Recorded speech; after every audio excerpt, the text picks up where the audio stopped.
Hello అండి. పొద్దున్నే మన కోసం చేసుకునే టీ, అది బాల్కనీలో కూర్చొని తాగుతుంటే చాలా అద్భుతంగా ఉంటుంది. దాంతో పాటు చిన్న హమ్మింగ్ మనసుకి ఎంతో ప్రశాంతతనిస్తుంది. ఈ పాటకి పల్లవి ఏంటో కనుక్కోండి.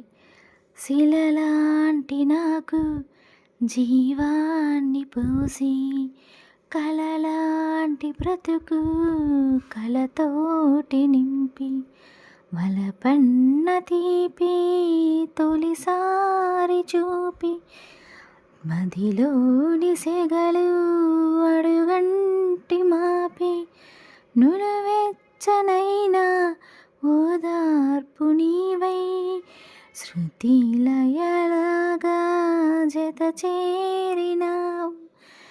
నువ్వు లేని నన్ను ఊహించలేను, నా ప్రేమనంతా నివేదించాను